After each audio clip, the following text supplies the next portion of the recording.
Malli Sister Teresa rċeviet it-testament tal-papa tagħha ma ħasbitx darbtejn qabel iddeċidiet li tagħti d-dar li wirtet l-istorjiet tal-karità. U issa din id-dar se tibda tintuża biex tilqa' fiha ommijiet żgħażagħ vulnerabbli jew żgħażagħ vulnerabbli li jkunu qed jistennew tarbija f'proġett jismu Y Assist. Sister Teresa tgħid li d-deċiżjoni li tgħaddi d-dar li wirtet għal dan il-proġett kienet waħda faċli. Faċilissima, xina nemmen aħna għandna wkoll fir-regola tagħna li l-ġid tagħna mhux tagħna huwa tal-fqar. Il-mulejja fdajunna fidejna biex ikun għas-servizz ta' ħaddieħor. Jiena ngħid illum il-papa tiegħi qiegħed il-ġenna u qed jagħmel festa. Għax kien jgħidli, titlaqix minn idejk malajr. U jiena wara li miet u rċevejt it-testament tiegħu naturalment qed kieku l-papa xi ħaġa kien jagħmel.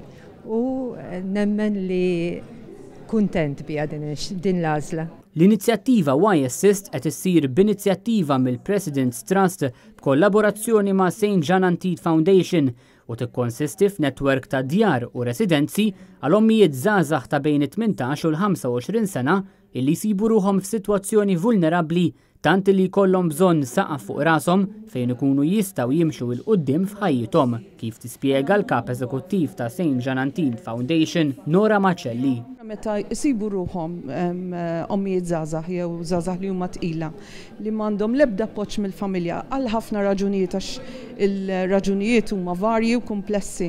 Meta jkunu f'dik is-sitwazzjoni u m'għandhomx fejn jistgħu jmorru jgħixu b'mod ta' serħan il-moħħ u b'mod li ħajkomplu jaħdmu fuqhom minn nifisom u jitalmu, hija problema. Allura dan ħajsolvi bżonn li ilha tinħass. F'dawn id-djar residenzjali l-ommijiet żgħażagħ ikunu jistgħu jsegwu programm wiesa' mhux biss biex jiżviluppaw huma iżda biex isaħħu r-relazzjoni mat-trabi tagħhom dan fil-waqt li jippreparaw irwieħhom biex joħorġu lura f'soċjetà preparati biex ikomplu jaqtfu waħedhom.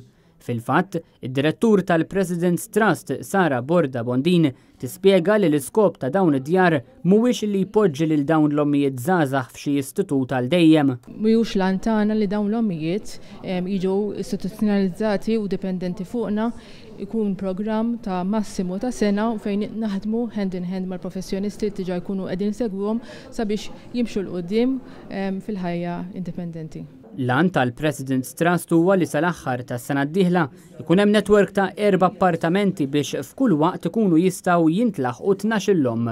It-tnedija ta' Y Assist saret mill-President ta' Malta Mary Louise Coleyro Preca illi faħret u rringrazzjat lil daw kollha involuti. Y Assist hija biss waħda minn sensiela ta' inizjattivi tal-President's Trust.